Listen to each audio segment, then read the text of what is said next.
Jazeker, wij gaan vandaag langs de huizen. Wij gaan hondenhokken maken. Of de hondenhokken zijn vandaag al zeg maar in elkaar gezet. Wij gaan straks op locatie gaan wij de hondenhokken echt in elkaar zetten. En daarnaast gaan wij de honden ook voorzien van verzorging, eventuele looplijnen, gewone lijnen. En dan gaan we ook tevens afspraken maken voor sterilisaties en castraties als dit nodig mocht zijn. Waar gaan jullie dat doen? Wij gaan dat doen in bepaalde wijken van de sociale huurwoning. En dat zijn misschien 4, 5 huizen in één wijk. En sommige zijn meerdere huizen in een wijk. Maar er zijn gewoon een aantal wijken wat wij hebben uitgekozen. Of niet wij, maar Fundation die heeft dat uitgekozen voor ons. En gisteren zijn wij samen op pad gegaan om daar al een kijkje te gaan nemen van wat is er nodig en of er ook echt hondenhokken nodig zijn. En die zijn er ook heel erg hard nodig, want sommige honden hebben geen onderdak. En dus wij gaan de leefomgeving gaan wij daar verbeteren. Nu hebben jullie behoorlijk wat hulp zo te zien.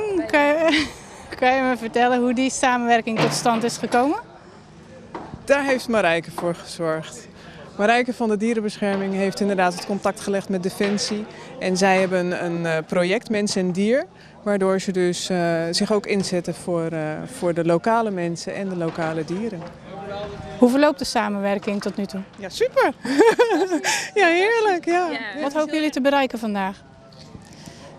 Ja, wij hopen te bereiken dat wij, nadat wij dit hebben gedaan, dat de buren dat zien bij de andere mensen. En dat ze ons kunnen bellen, want wij hebben prachtige folders laten maken.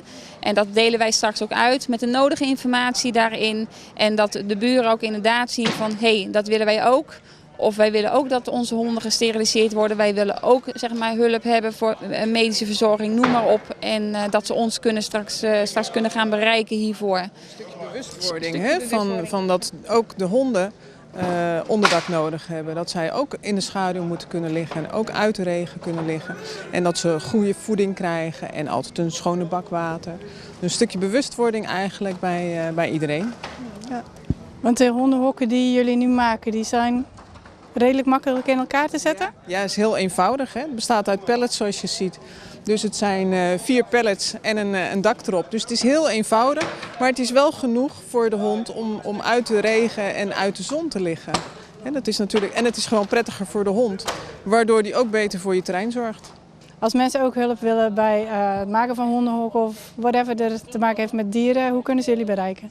We hebben 1 centraal nummer en dat is dus eigenlijk voor alle 3 de stichtingen en bedrijven bij elkaar. Dat is 796 7000. En dat is dus een centraal nummer en van daaruit wordt er gekeken van nou, wat is er nodig? Moet er gesteriliseerd worden of gecastreerd worden? Is er een ambulanceritje nodig? Of hebben ze gewoon hulp nodig met een hondenhok maken? Van daaruit wordt dat allemaal dan gecoördineerd.